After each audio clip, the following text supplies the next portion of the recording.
Okay, dear friends, what I want to do is I want to walk you through a process that has been underway since the mid '70s, if you will, in terms of working with old people, traditional people. In many respects, what I'm hoping to show you and walk you through are some of the questions we've raised about being the cultural other. We all grew up during a time when other people wrote about us, when other people continue to write about us, when other people, some of that was touched on this morning, when other people see us, there was a huge contrast. We grew up, my mother went to Indian residential school, and out of that, she learned to love us more. She hugged us more. She kissed us more. She told us every day, you know that I love you. And she held us. That was her way of coping. And our grandparents did the same thing. On one hand, that's what we grew up with. On the other, we knew by the time we were in grade 4 and 5 that we were dark, we were dirty, we were stupid, we had no value. We didn't do well in school, we drank, and that persisted throughout time. So there's this huge contrast. And so that what I'm going to show you are some of the questions that we have raised and brought together to understand as we begin working with old people in Cowichan. This is the background story, you will, in terms of tradition, of spirit, of balance, to help old people, so'eluch in our language, be able to work with young people in a stronger way. The Salish people are the most conservative on the coast, according to Barbara Lane, Dr. Barbara Lane, eminent. I met Barbara Lane, you guys wouldn't know her. I met Barbara Lane about 6 or 7 years ago. She is the most prominent anthropologist ever. She worked with old people before we did in the '70s. And I said to her, how come, we were at dinner, and I said, how come you're studying Indians when nobody else was interested? No other academics in Canada were interested in Indians. And she said, I'm of Jewish ancestry. And I understand Indians have survived. And so I wanted to see how they did that. It was an important. Okay, moving along. Okay, did they show the first one? Okay, I want you to go back for a second. Can you do that? I want to talk to you about this headpiece. For the opening ceremonies of the Commonwealth Games, 1994, I think, I went to an old man called Steve Sampson Sr. in Chemainus. I brought an old photograph to him. And I said, I'll show you that photograph later. I said, do you see this photograph? And he said, he went through his son. He didn't speak English, and he said, he did. And he named those headpieces right away. He said, these are headpieces worn by young people when they're undergoing transformation. And that was, we then said to him, can you make these? And he said, you know how old people are. Oh yeah, I can do that. And he said, amazing old man. And he said, like all old people, he said, you take a cardboard, you just wrap the wool around one side, tie it at the back, and then you tie it in front. and I said, can you make some for us? And he said, well, yeah. He said, how many do you want? I said, 100. And he said, when do you want it? I said, in 10 days. He made it for us. These were the headpieces made for Coast Salish youth as they came into the Commonwealth Games. It was meant to protect them because, as I mentioned earlier, when young people undergo transformation and change, they have to be protected with each step of the way. Otherwise, they're vulnerable. Can you read this on your own?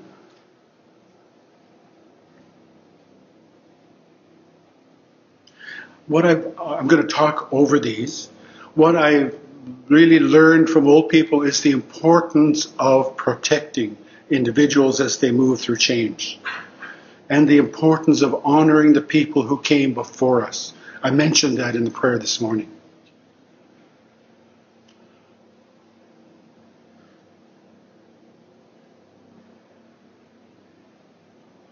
The old man in the red. Oh, it's amazing. We worked with these old people in the 70s, and he grew up in what we now know as Departure Bay in Nanaimo. And he was talking to the old women about songs. And he was sitting there and he started to sing the song. And he stopped. And it's the first time I ever saw, can you hear me okay?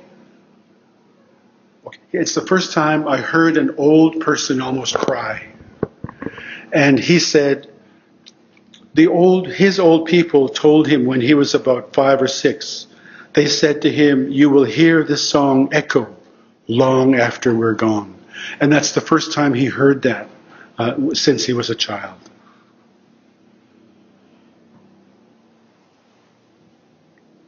This is important that old people understood that words have power, such that during times of change, during times of transformation, the old people, if you had intensity, if you had sadness, if you had pain, the old people wouldn't allow you to talk because they preferred to cover you, to protect you, and then to take away those things that don't belong. So the words, the darkness doesn't have power itself.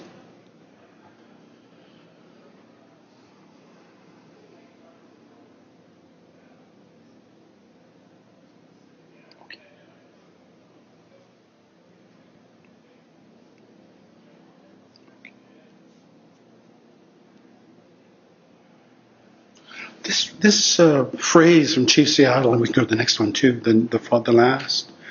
I haven't worked with our own guys. I've been working with young people or old people extensively for the past 15 years. In preparing to work with the gay men, our own men, this particular phrase from Chief Seattle was kind of important. What we learned from old people and spiritual people and ritual people is that it's important if you have this pain, if you have this sorrow, if you have this darkness, that you have to be very careful. Lot with it, the old people said, because if you have this sorrow and you're walking along, and what if there is a spot 2 blocks from here where somebody was beat up, where somebody was killed, where somebody was berated. And if you walk there in that vulnerable state, you are going to be covered. You are going to add to that darkness.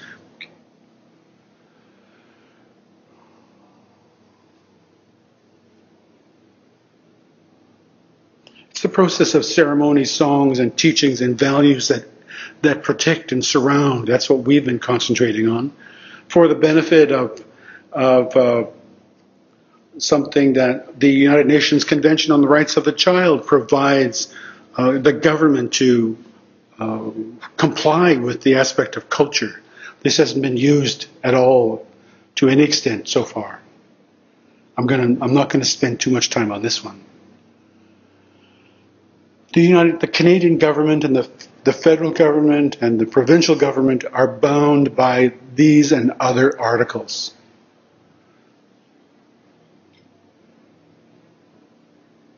And until our organizations say to the government, this is our understanding of Article 30, this is what Article 30 implies, this is what should happen.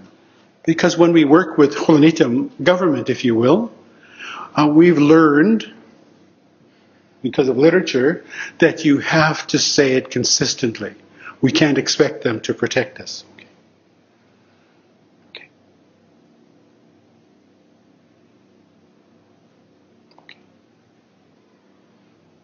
I'm just going to let these questions raise themselves and then we'll move along. These are questions that we're keeping in mind when we begin to interview the old people and help them begin to work with young people, particularly around, in this particular case, this PowerPoint was put together before our work in Cowichan, but we're going to use this framework to help old people. We'll have it translated in language to work with young people, particularly around prevention, intervention, caring for, coping with young people and HIV.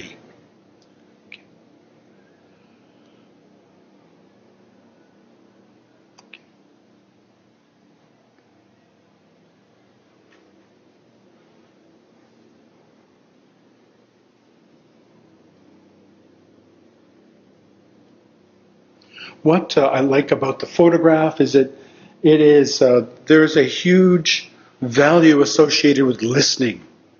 What is being said? How are you going to listen? How will you change your behavior whilst you're listening? And this isn't the best photograph, but it shows they're putting their head down to listen to the song that's being sung.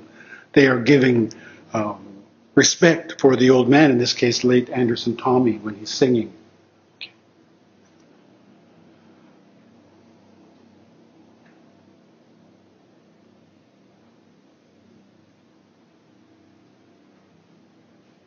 Sadly, all of those old people are gone now.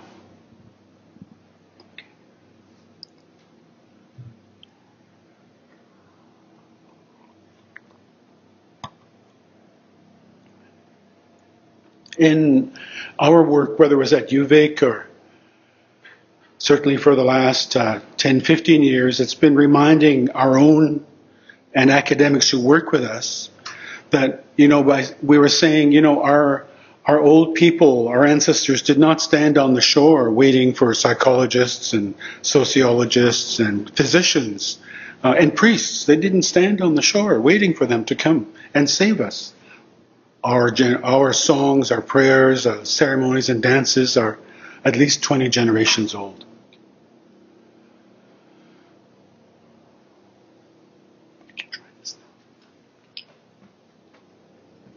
Okay, I'm going to be bold. What I love about what I'm getting to here is that I love the people from the East, our relatives from the East, have had exposure longer than we have, maybe 150, 200 years. They use the term the sacred cosmos. And they called it the place of power. I loved when watching old people getting ready to sing. They didn't do that, but that's how I remember. When they were getting ready to sing and to pray, they were getting ready to move on to that place of power, the sacred cosmos.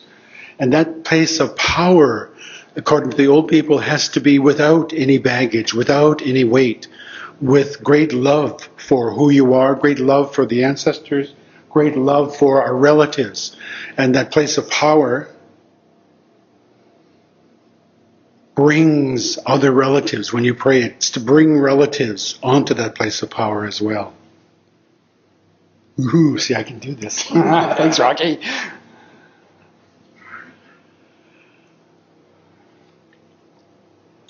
This particular slide has been important as we move to work with the old people. Historically, and there are those within, or even the gay community, who have objected to the primary use of talking about condoms and abstinence. Our old people never talk about sex. They never talk about, what was that? Abstinence, ejaculation, condoms. It's not part of, it's representation of darkness. And so we are, in order for us to do our work, we are moving towards values associated with caring for, taking care of one another, helping, being clean, being strong. What is ritual and ceremony, in this case sinews, as the methods for looking at the language that will be used. Will be using the language which is stemoliti'i, for example, which is what is Kwam Squalowin, which is make your mind strong. And so the old people will then talk about what that is and what it meant to them as children. This is the slide that I showed the old man, Steve Sampson Sr. You see the young boy in the middle is wearing that headpiece. And just to his right is a girl wearing a longer headpiece. And this is the kind of activity that the churches and the federal government attempted to eradicate. I remember seeing a map on our reserve where early government wanted all of the families to move out of the longhouses into private houses so they would be away from this influence. But this photograph is very significant. the blankets that were worn by the woman, the young girl in this case, she was undergoing a naming process. The women who wove that blanket, called swakwash, it would take her a month to weave those blankets. During the time she wove those blankets, she would be sexually abstinent, secluded. A man carved one of the instruments that she used to weave the wool. The energy of both men and women went into that blanket. And the point I want to make here is that I'm of the age and of the time when I tend to think that the concept of being gay is a relatively new phenomena for us. It is a Western concept. I gave a very harsh analogy. I said, it wasn't until the coming of the European where you had to sign up for desks to be gay or to be straight. That didn't occur until fairly recently. And so the reason we're talking about, in this particular case, so I think that I'm using the term, I wrestled with this for 2 weeks before coming, and I just used the term sexual other.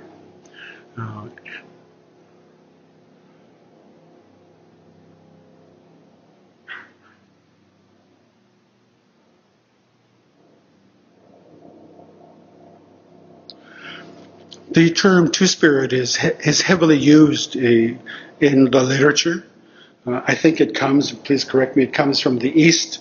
It comes from the East, and I think that the terms that were used by our people have been lost. They are not available, so it's a time to, so we don't have our, I asked an old man from Kwagil territory, I said, we were sitting quietly, and I said, what do you call men who sleep with men? And he said, I don't know. And he never answered, but he did answer quietly when we went outside. And his explanation was, it said, when a woman's energy comes into you, then that's what happens. And I thought, well, sometimes our guys don't act like women. Some of them act like men. So there needs to be a stronger explanation. Now, the point here is that if you, today, the term two-spirited is seen as a spiritual phenomena, a spiritual teaching, a sacred path. Some of our young people, especially, don't understand what a sacred path is. Some are really in trouble, whether it's poverty or drinking or rejection or sadness or fear. And if you identify as a two-spirited person and begin walking that path, if you are not, as the old people require, to be in balance, you are more vulnerable to hurt, more vulnerable to pain, drinking, drugs, etc. If you don't cloak yourself. I, for example, have never identified myself as a traditional person. I was pushed into it.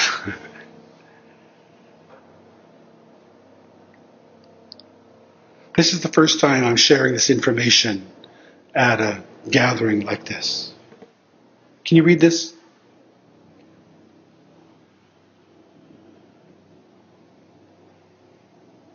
Old people in our territory, usually they might sit here and watch people when they walked in the room here.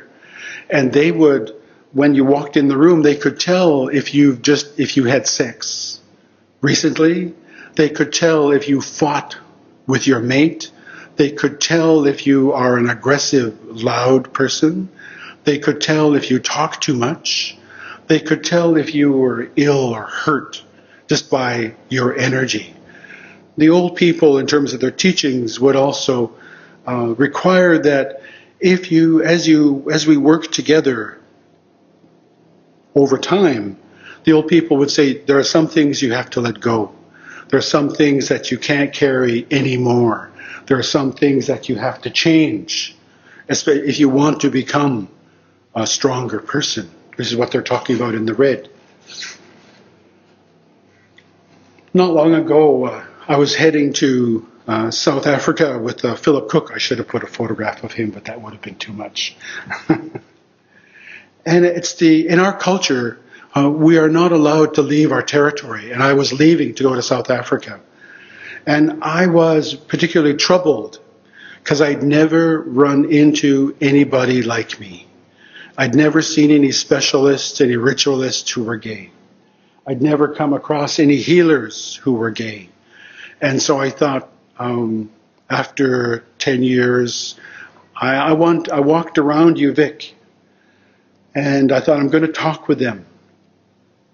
And so I walked around and I said something like, "Dear ones, great creator, you know I have not come across anyone like me.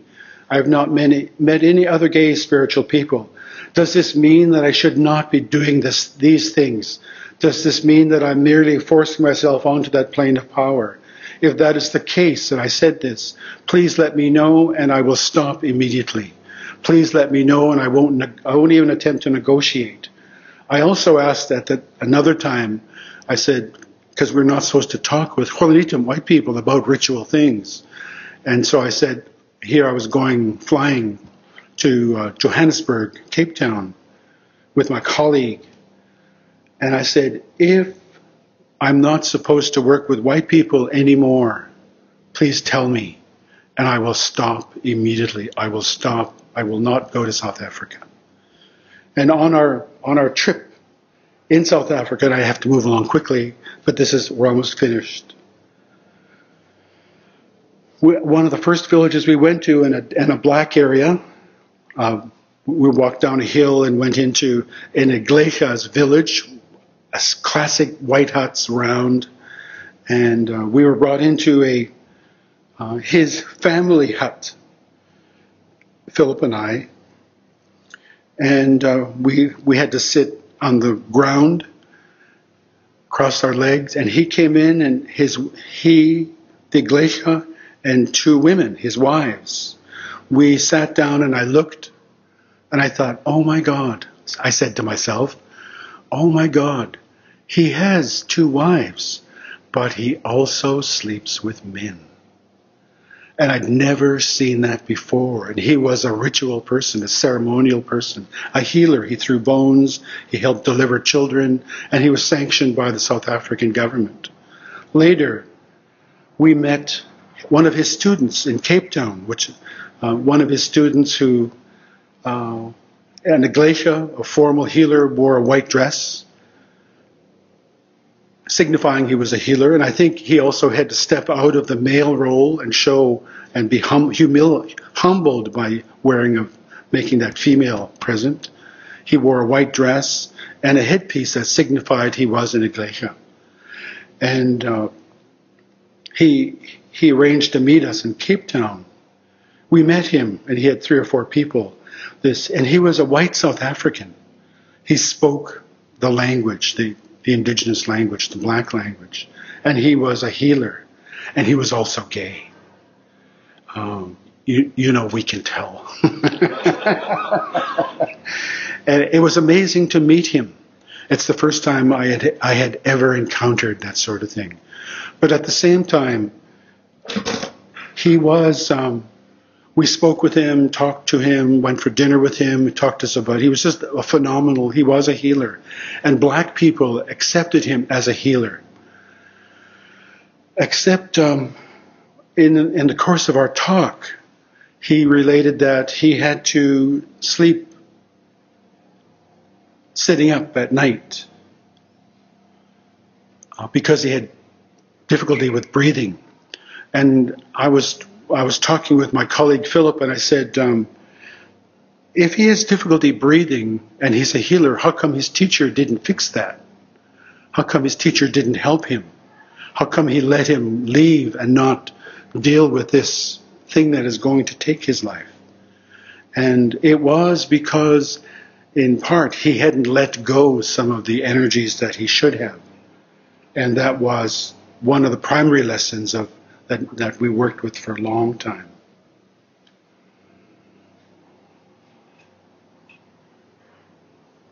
The other thing that the red The old people in our territory talk about when you undergo change, when you undergo ritual, when you change from one state to another, you've got to systematically let go some of those things that don't belong. And sometimes you don't even have to frame it is dangerous because it merely reinforces the darkness. And so, in our experience, if this was our trail over time and space, and I had real challenges with my father dying when I was 5. And when that I was, I used to miss my father. Everybody else had a father, I didn't, etc., etc. All of those things. I didn't stop that until I was 35. I began this trail with working with the seer, healers, and it was very much like on a spiritual path. As I began to walk up here, there'd be about 6 or 8 ancestors in this at the end of this gold section here, and they would watch, and they do this with all people, especially if you plan a ritual life. As I'm walking along, those old people would line up and they would say, "How are you?" I hated being called Billy, and they would say, "Oh, here comes Billy White. Look, he has trouble with his father dying. Let's see how he is today." And so they would wrap that sadness. I'm going to throw it here rather than over there. Wrap that sadness and throw it at me. And if I became sad, if I became hurt, if I thought, "Oh, fuck around, I miss my dad," and whatever you do when you're weak, if I made any movement at all, they'd say, "Well, we come back tomorrow," and we'd do the same thing. And they did the same thing as long as they could see that energy. And it would change as we walked up. Later in life, it was about, let's see how he is doing with being gay today. Is he as insecure now as he was? And if I wasn't, then they'd say, "Go ahead." And so this is being tested often. It's every day. I think young people don't understand that you can't even be an urban. You can't even be 2 or 3 generations away. But our ancestors, as I spoke about this morning, they're always on the land. And they are the ones who sometimes they will travel with you. You're never alone.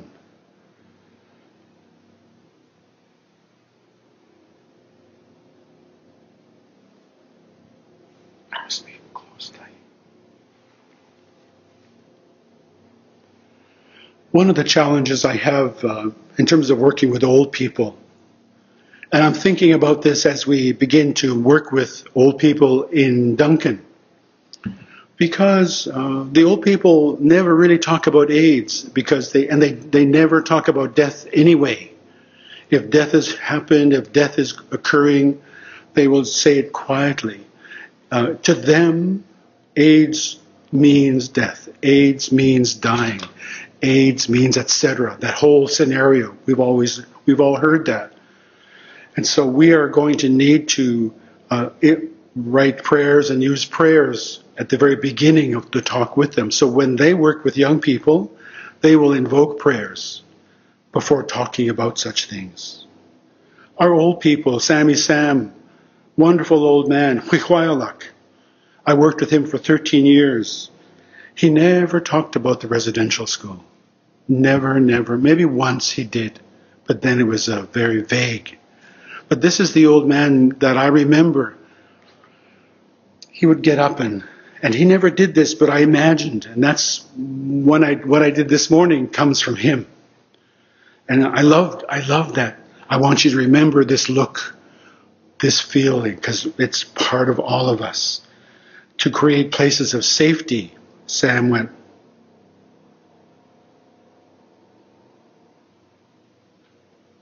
And then he sang.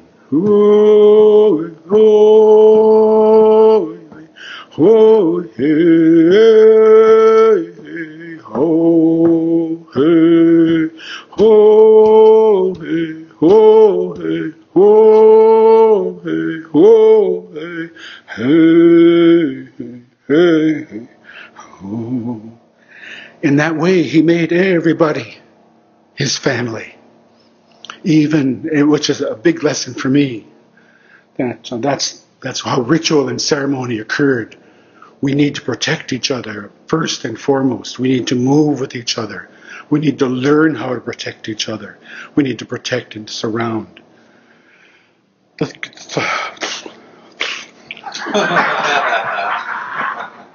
Okay, if I start getting really flustered, then it's time for me to stop. I want to thank you very much for your patience, and I hope this helps you in terms of outside in where we eat is a prayer that was written in conjunction. What is the title of it? I should remember this. I am a product of the residential school as well. Our mom never taught us the language because of what happened to her. And so I was really angry I used to really resent linguists coming to our reserve and speaking fluent Salish. I thought, fuck around. This is just horrible. Anyway, I began working with this very young man. I spoke to his class, and then he would come to my office, very dangerously, come to my office at UVic and want to talk about the sacred and the spirit. And I've been writing with him for about 4 or 5 years. He worked with the old man Sam. And so what happens is I will write a short piece about tradition, about blankets in English. I'll email it to him, and I'd say, please insert Hulkaminum. Please make the words Indian. So I send it to him, and it's a collaboration, and I think that's very important. The outside on the table is a single page prayer called "We Should Stand Together." It is our way of thinking about how do the old people create balance? How do they create connection? And so I'd like you to have a look at it over the next while and think about it. Thank you so much.